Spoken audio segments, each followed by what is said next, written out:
Boa noite, meus irmãos. Boa noite, irmãos. A paz de Jesus. Que alegria estar aqui nessa noite, revendo alguns amigos. Que bom ver o Wesley, o Mário.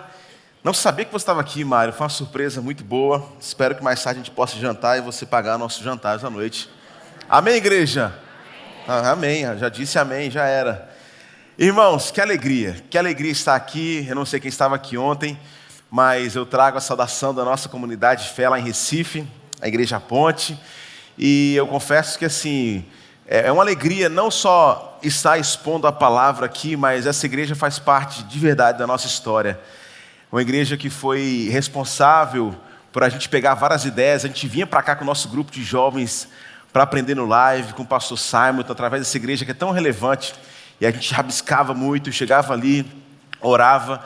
Então, para mim é uma responsabilidade, ao mesmo tempo uma alegria, rever tantos amigos, estar presente aqui. De verdade, eu me sinto em casa.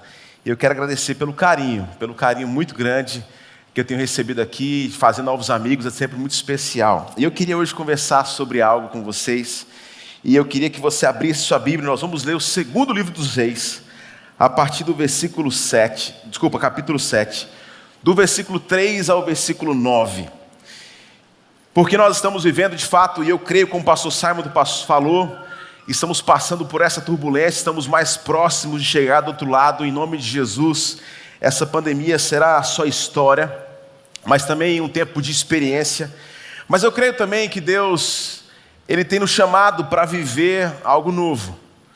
E nesse tempo de onde as incertezas pairam, talvez algumas pessoas enlutadas, o coração ainda talvez endurecido, às vezes sem expectativa, sem esperança do que há por vir, nós temos a certeza, ao olhar para a Sagrada Escritura, que Deus sempre pode trazer para nós a esperança, reescrever, trazer uma novidade para a vida, para a nossa história, para a nossa vocação.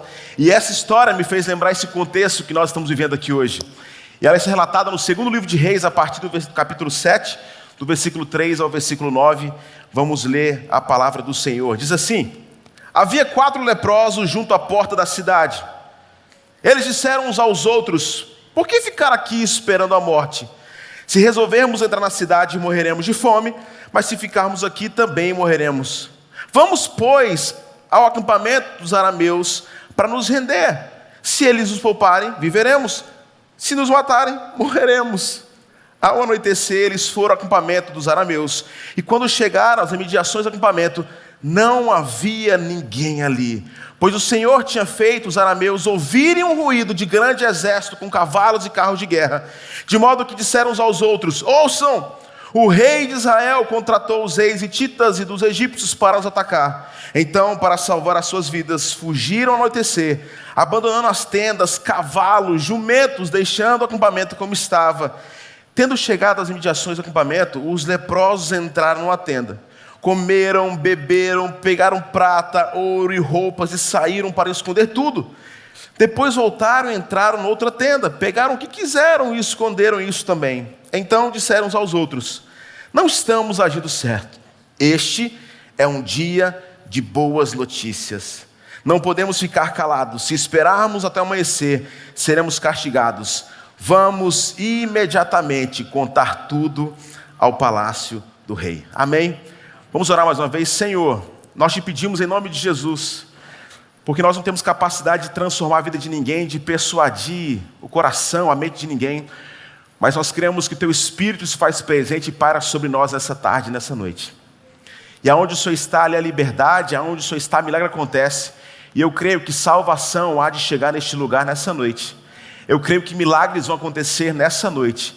Eu creio que restauração irá acontecer nessa noite, porque nós oramos no nome daquele que morreu, mas também aquele que ressuscitou e se faz presente em nosso nome, Jesus Cristo de Nazaré. É a nossa oração, em nome de Jesus. Se você crê, diga um amém bem forte aonde você está. Um dos sonhos que eu tinha na minha vida, eu consegui realizar depois de muita oração. Eu estava pregando uma conferência no Rio de Janeiro, e através de uma conferência de uma organização chamada City to City, liderado por um grande amigo meu chamado Jay Bauman, e eu estava ali com mais 3 pastores americanos falando para pastores do Rio de Janeiro. E eu sempre tive o sonho, eu gosto de coisa radical, eu gosto de experimentar coisas novas. E o sonho que eu tinha toda vez que eu ia para o Rio de Janeiro era ver aquela asa delta ali descendo, aquela coisa linda. Eu falei assim, um dia eu quero fazer isso. E todas as vezes que eu ia no Rio de Janeiro eu procurava o preço, era caro demais. E depois de pregar na quinta-feira na conferência, sexta-feira o Jay Bauman, um americano que já morava no Brasil há muito tempo, ainda com o sotaque um pouco puxado, ele me liga, Guilherme, você está no hotel? Eu falei, tô. Eu quero te perguntar uma coisa. Fala, você gostaria de pular de asa delta? Eu falei assim, claro. Eu até mudei meu sotaque. É um sonho que eu tenho, mas Jay, não vai dar não, cara. Ele falou, não estou perguntando se você tem dinheiro ou não. É um presente. Eu falei assim, glória a Deus. Daqui a pouco eu te pego no hotel. Ele foi me buscar e estava o Jay, esse americano, mais 2 pastores e eu. E no caminho o Jay começou a fazer os contatos com aquelas pessoas que faziam aquela coisa toda. E ele já foi articulando, estou indo com 4 pessoas, tal. E no carro eu percebi que os 3 amigos, o maior talvez tinha uns 85 quilos. E eu estava, irmãos, estou emagrecendo. Eu corri aqui ontem, corri hoje. Eu estava 12 quilos mais pesado do que isso. E eu no carro vi ele conversando, olha, quantos quilos você tem, Guilherme? Eu falei, cara, uns 115. Oh, não, mas 112, eu queria pular, irmãos. E quando a gente chegou, parou o carro, veio então os instrutores, e aí um cara de cabelo branco, pô, Jay, que alegria, cara. Pô, tu vai comigo, cara, 40 anos de voo. Já chegou outro também, cabelo branco, caraca, que massa, os pastores aqui, tudo gringo, falam português, não falam, pô, você vai comigo. Chegou outro experiente, e eu assim, que legal. De repente vem um cara lá, e o pessoal, Corá. Um rapaz que não é menosprezando a idade, mas ele tinha no máximo a minha idade, 35, 37 anos. Eu falei, 40 anos de experiência ele não tem. Falei assim, amigo, você sabe pular desse negócio? Cara, faz 2 anos que eu pulo aqui. 2 anos? E aí? Ele falou assim, todo mundo que sai de lá de cima desce. Eu falei, amém, mas assim, isso não é uma coisa muito boa, mas, cara, tá tudo certo, vamos embora. E você entra, e você vai para um local, não sei quem fez isso, e você começa a ler o documento que você vai assinar, você tem que parar de ler, porque você está ali assinando a sua morte. Se cair, o problema é seu, se der problema, o problema é seu, se você morrer, não tem nada a ver com isso. Eu falei, vou parar de ler, vou assinar porque eu quero pular nesse negócio. E você começa a subir. Quando chegou lá em cima, eles bem rápido preparam aquele asa delta. E o primeiro gringo falou, o cara falou o seguinte, vamos lá, e pulou. O segundo pulou. O terceiro era o 4º fila. Quando esse amigo meu, que eu fiz amizade com ele, ele foi sair e falou assim, vamos parar. Eu falei, o que foi, cara? O vento tá fraco. Eu falei, estou sem pressa. Vou esperar o vento aqui. É o seguinte, você passou, né? Vamos orar. Eu não sou contra oração, irmãos. Mas o cara que não é cristão, pedir para você orar. Eu pergunto, cara, por que eu vou orar assim? Eu posso orar, amém, eu sou pastor. Não, é porque, olha, não, para Deus nos proteger, amém, Deus protege, mas a gente não gosta muito desse negócio, né, irmãos? Falou, pastor, é o seguinte, essa plataforma aqui, eu vou ser bem claro com o senhor, isso é pesado. E eu não consigo, aqueles gringos lá, o pessoal foi logo na frente, porque se um deles parar na plataforma, o instrutor consegue puxá-los, mas o senhor, se parar e não correr, a gente morre. Tá vendo essa plataforma aqui? Quando eu falar já, não pergunta se é a hora, você vai correr junto comigo. E se o Senhor parar na plataforma, a gente morre. Vamos testar? Você sabe correr? Eu falei, sei, agora eu sei. E ele tirou as asa delta, vamos fazer um teste. Estava quase puxando ele no teste, ele lá para trás falou, calma, você vai me acompanhando. Nos preparamos quando soprou um vento. Ele falou, agora. Eu falei, tem certeza? Já falei para você agora. Não tinha opção, a não ser correr. Naquela plataforma, ou era correr, ou era morrer. Ou era correr, ou era correr. E a gente fez aquele movimento e vum. O medo passa, você consegue ver uma vista extraordinária. É uma experiência extraordinária. E quando a gente foi chegando lá, descemos, o pessoal, coragem. Cara, o pessoal chama de quê? Coragem? Não é coragem. Por que coragem? Porque eu sou o único que tem coragem de descer com pessoas do seu tamanho, pastor. Falei assim, que legal. Essa história me fez lembrar, talvez, um momento que nós temos vivido como comunidade, como pais, como filhos. Porque nós somos apresentados algumas situações da nossa história que nós não temos opção. Ou talvez, diante de tudo que a gente tem vivido, a gente sabe o que tem que fazer, mas às vezes a gente fica esperando algo acontecer. E essa passagem que nós lemos, ela é conhecida como o cerco de Samaria. O rei Ben-Hadad havia cercado o povo de Israel com a legião de 120.000 soldados. E a história então começa a ser contada a partir de um contexto muito interessante, de 4 amigos leprosos parados do lado de fora da cidade discutindo. E aí? O que nós vamos fazer? E é interessante porque essa discussão começa a partir do momento que ele fala: olha, se a gente ficar a gente vai morrer, mas se a gente entrar, talvez a gente vai morrer. Então vamos tentar fazer alguma coisa, porque ficar parado não é uma opção. E nós estamos então vivendo esse tempo de pós-pandemia, em nome de Jesus daqui a pouco, mas nós sabemos o que precisamos fazer.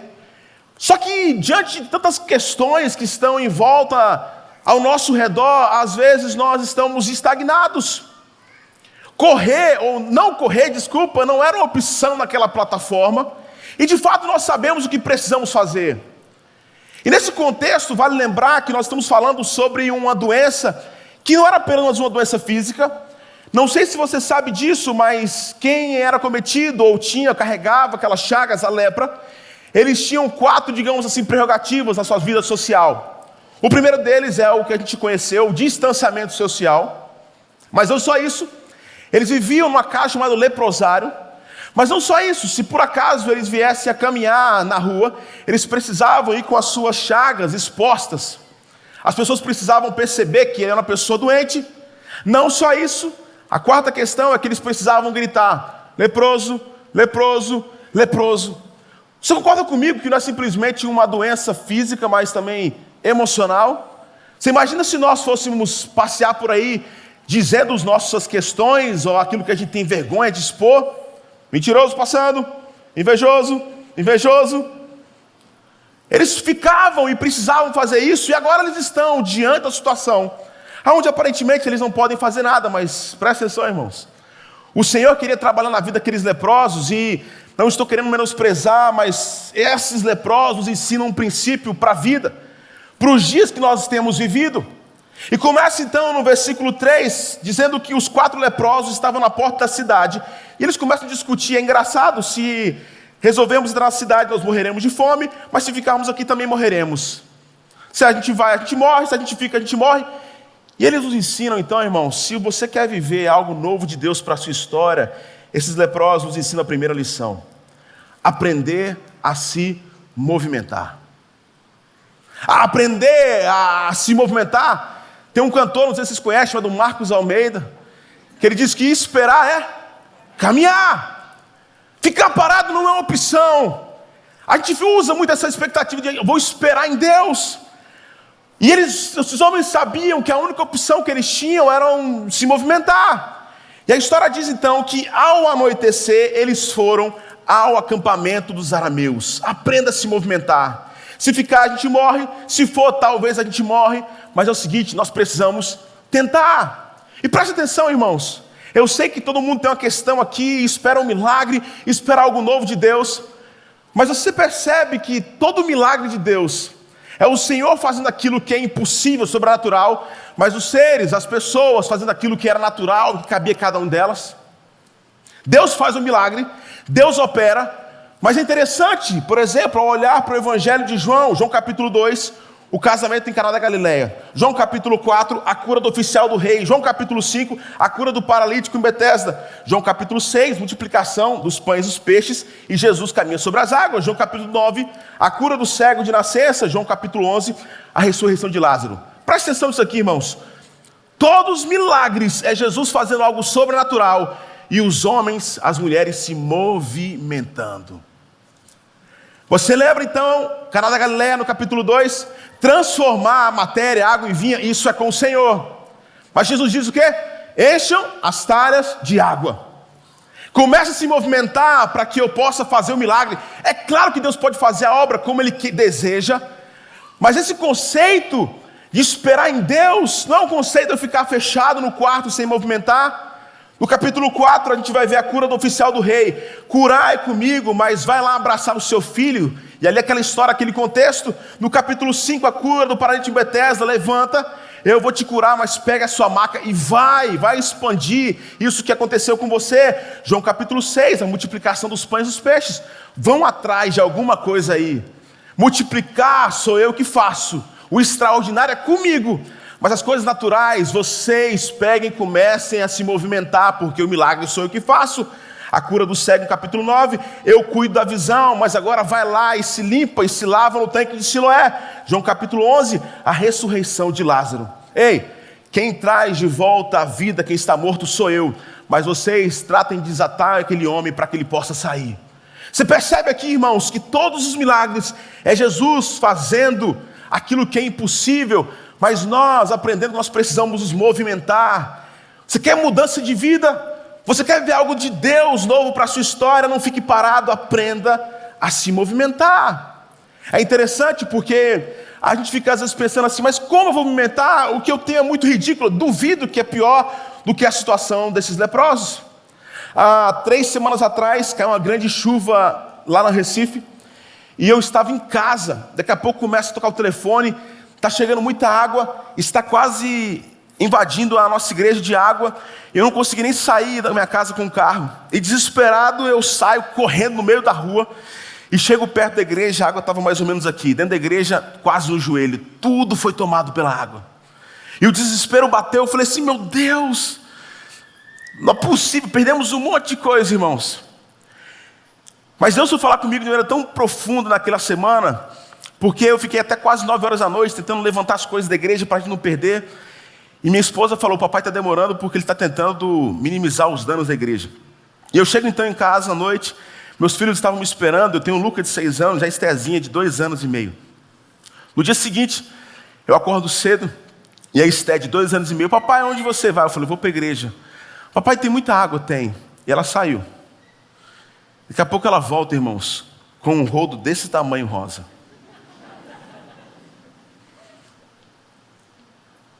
E quando eu olhei para aquilo, eu comecei a chorar. Porque a gente inclusive ri sobre isso, porque humanamente falando, aquele rodo não tem como resolver um problema tão gigantesco. Você lembra aquela passagem da multiplicação dos pães e dos peixes? Vamos tentar trazer para o nosso contexto, irmãos. Porque Jesus ali, sabendo o que ia acontecer, pergunta para os seus discípulos, como vamos dar de comer para esse povo? 2 discípulos, André e Filipe, falam assim, Senhor, Filipe é mais pragmático, nem com 200 denários a gente resolve esse problema. Ou seja, não tem como resolver esse problema.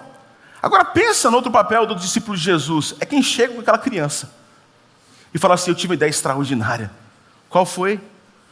Os discípulos esperando qual é a resolução. Eu achei uma criança com alguns pães e alguns peixes. Seja sincero, irmãos. Se você estivesse ali, o que você ia falar para aquela pessoa? Deixa de palhaçada, meu amigo. Aqui são quase 15 mil pessoas e você vem com esse rodo rosa? Você vem com essa coisa ridícula. E nós estamos às vezes parados, irmãos, porque estamos olhando para os pães e peixes, ou para o rodo cor-de-rosa, ou eu sei lá o que você acha que é insignificante. O que aqueles homens estavam fazendo era entendendo a sua insignificância, mas eles criam que na sua insignificância eles não podiam fazer uma coisa, ficar parado. E em nome de Jesus, eu quero que você entenda que aquilo que parece idiotice, maluquice, algo insignificante, o problema não é mais seu, porque você começa a se movimentar, mas é Ele que vai fazer o milagre através da sua disposição.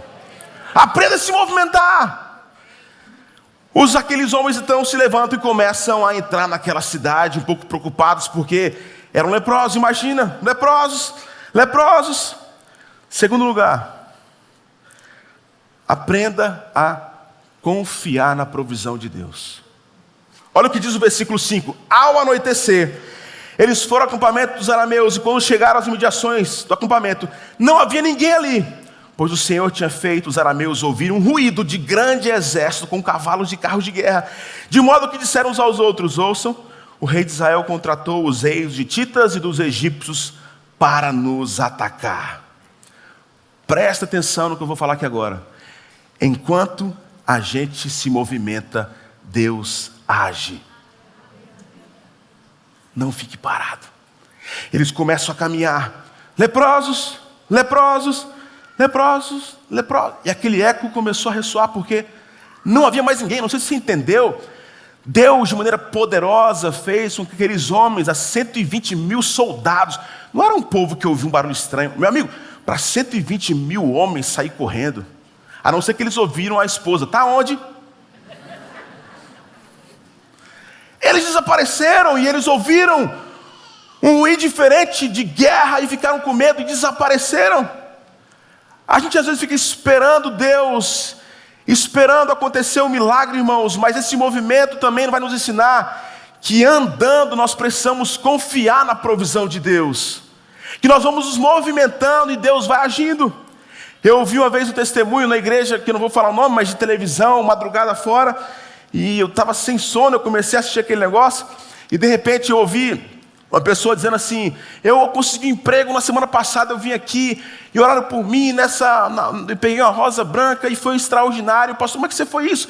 Eu vim para cá, orei, estava desempregado, fazia um ano desempregado. Como é que foi esse milagre? Eu estava parado dentro do meu quarto, trancado, mas assim, foi extraordinário.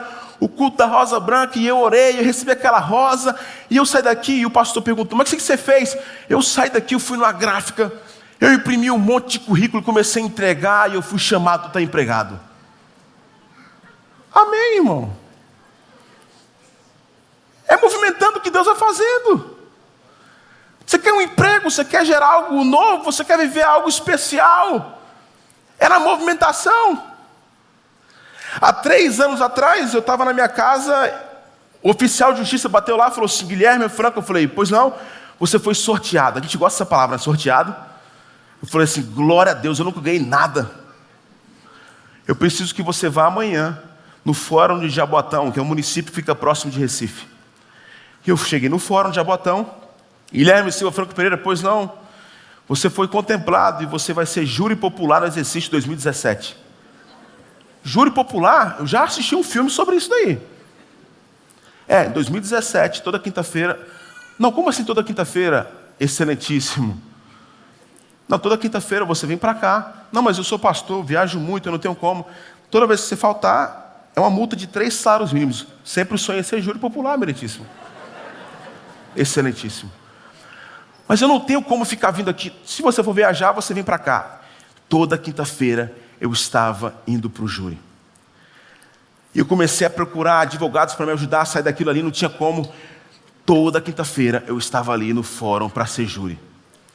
A única forma de me mudar era saindo do município onde eu morava e indo para outra casa. E aí, aconteceu que eu comecei a procurar apartamento mais próximo da igreja, que a gente tinha começado a ponte, no Recife Antigo. Só que eu morava, meus, no apartamento do meu pai. Meu pai comprou um apartamento e deixou a gente morar lá. E eu falei assim: eu não tenho condição de pagar aluguel. Eu comecei a procurar apartamento. Chegava em casa, minha esposa, e aí? Falou assim: quinta-feira eu vou para o júri de novo. Não consegui. Quinta-feira eu vou para o júri. Chega um homem da nossa igreja e fala assim: pastor, eu queria te chamar para um jantar lá em casa. Eu falei assim: comer comigo mesmo, vamos embora. Você mora onde? Boa Viagem, poxa. Eu chego naquele condomínio, irmãos. E eu procurei tanto apartamento e não conseguia. E toda quinta-feira eu estava no júri.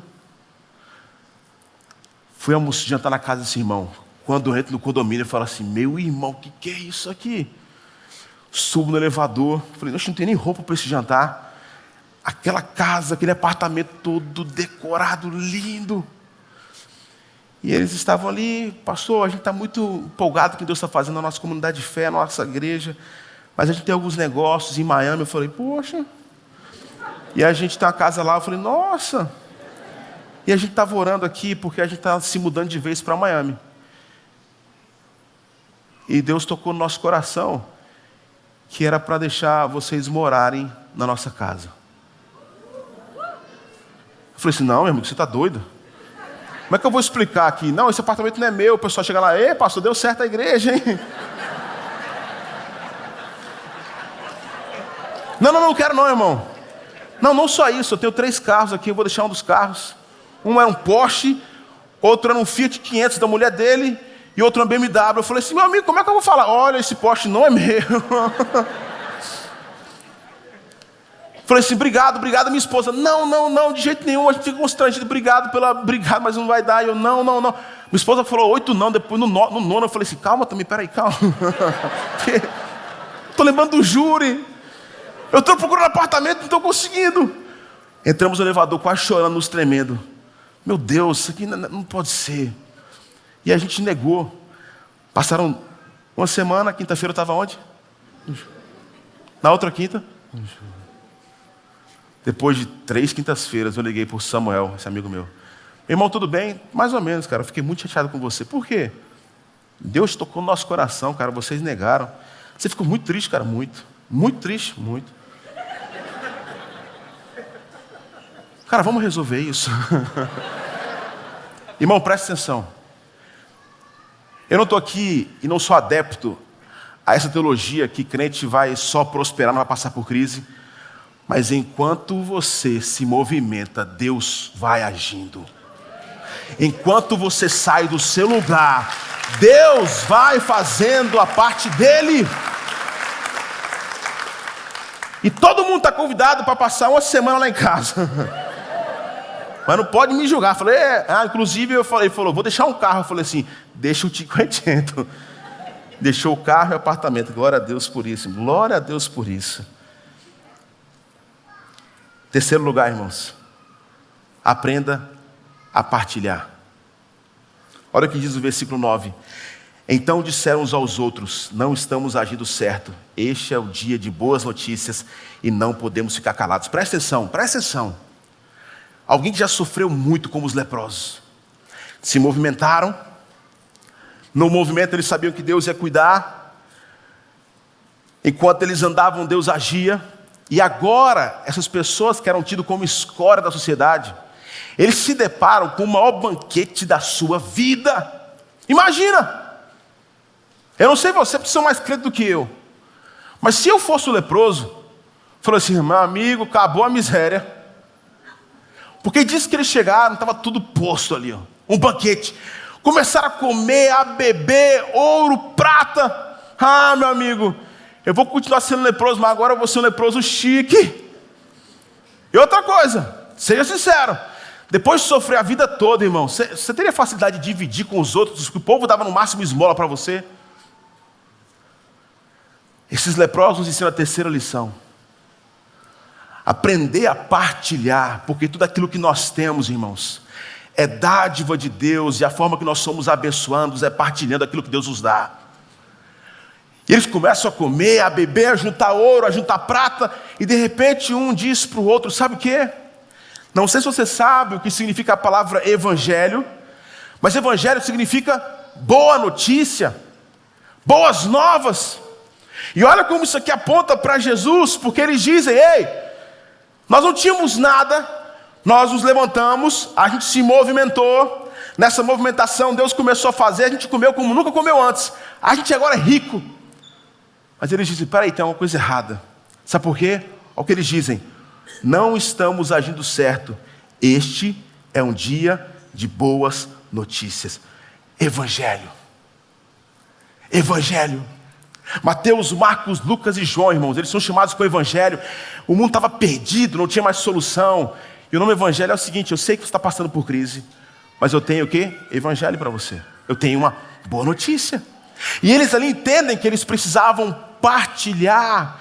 E eles dizem um para o outro, ei, isso que a gente está vivendo não é para ser vivido de maneira individual. Deixa eu explicar para você não me julgar, porque nesse conceito, irmãos, nós precisamos aprender com esses homens que aquilo que eles estavam vivendo, ou seja, aquela fé que eles estavam experimentando, fé não é para ser vivida no âmbito individual, fé é para ser compartilhada. Explico. Nós normalmente aprendemos em nossas vidas que fé é um instrumento exclusivo pessoal, mas não é. Fé é para ser partilhada. Você lembra, por exemplo, em Marcos capítulo 2, versículo 5? Jesus diz, vendo a fé que eles tinham, disse ao amigo paralítico, os seus pecados estão perdoados. Em Marcos, no capítulo 5, a filha de Jairo, a menina não tinha capacidade de pedir nada, mas a fé do seu pai fez esse encontro acontecer. Em Marcos, no capítulo 7, a cura da filha da mulher cananeia, a menina estava possessa por um espírito imundo, ela não tem capacidade de pedir nada a Jesus. O mestre cura a garota pela fé que a sua mãe tinha. Marcos, no capítulo 9, Jesus está descendo um monte da transfiguração e tem um garotinho possesso, o diabo convulsiona, ora tira no fogo, ora tira na água. O menino não tem condição de pedir nada, mas o Pai faz isso. Preste atenção, irmãos. Eu acabei de falar aqui 4 exemplos, eu espero que através da sua vida você possa ser o 5º. Aquela pessoa que você fala assim, é impossível essa pessoa se converter. Amém, porque você sabe que de fato é uma obra humana impossível. Mas você percebeu que o movimento acontece e a parte de Deus, é Ele que faz. E você pode ser usado como um grande testemunho. Alguém que não está aqui nessa noite, eu creio em nome de Jesus. Pessoas que ainda não conhecem o Evangelho, o Senhor pode alcançá-lo através da sua fé, através da sua oração. Não estou dizendo que fé é um instrumento onde você recebe Jesus e você ora para ele se converter, mas você é usado como instrumento de fé porque Evangelho é para ser compartilhado, Evangelho é para ser dividido, Evangelho é para fazer isso acontecer. Ontem eu estava conversando com o Simon, aqui estava o seu netinho, e meus irmãos, assim como lá em casa, assim como na história dessa igreja, e nós celebramos agora aqui a apresentação de crianças. Essas crianças permanecerão na aliança, porque Deus é bom, Ele não falha, mas é por causa da oração dos pais.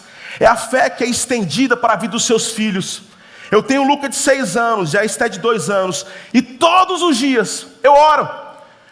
E peço para que o Espírito Santo se revele a eles, irmãos, porque eu não tenho capacidade nenhuma de transformar a vida deles, mas eu creio que a fé que eu tenho em Cristo Jesus pode fazer e irá fazer o milagre na vida dos meus filhos. Talvez você fale assim, pastor, no meu caso é impossível, o meu marido não tem jeito, a minha esposa não tem jeito, os meus filhos estão drogados, está acontecendo isso, em nome de Jesus, aprenda, fé não é para ser vivida no âmbito exclusivo e pessoal, fé é para ser compartilhada. Volte a ter fé no seu coração, e aqueles homens estão ali, fartos. Hoje o Senhor preparou um banquete para você, o que você vai fazer com isso? Guardar para você ou falar assim, isso aqui será repartido? E aqueles homens falam, ei, hoje é dia de evangelho, hoje é dia de boa notícia, a fé é para ser partilhada, e nós vamos contar para o povo o que Deus fez conosco. Eu termino dizendo, irmãos, existe algo muito interessante na hidrografia de Israel, porque o Rio Jordão, que nasce no Monte Hermon, abastece o Mar da Galileia, que na verdade é um grande lago, um lago Tiberíades, 82 quilômetros por 18, e aquela grande dimensão, ela vai confluindo naquelas águas, eles vão sendo divididos, aonde ali passa aquela água, existe vida. Mas aquelas águas que são proféticas, aquelas águas que trazem vida, elas chegam até o conhecido Mar Morto. Eu nunca fui lá, mas eu vejo muitas fotos de pessoas que vão no Mar Morto, e a coisa que eles mais fazem ali é usar daquele barro para cuidar da sua pele, ou colocar uma pedra na sua barriga, e eles não conseguem ali afundar por conta da densidade da água. Sabe o que essa hidrografia de Israel nos mostra, irmão? Que quando aquela água chega ali, a água do Jordão morre. Deixa eu falar uma coisa para você. Na vida, quem recebe, reparte e vive. Quem recebe e retém, morre. Na vida, quem recebe e reparte, vive. Aquele que retém, morre. Aqueles homens, irmãos, tinham tudo para falar assim, já sofri demais, mas agora minha vitória tem sabor de mel e ninguém vai experimentar mais isso daqui, só eu.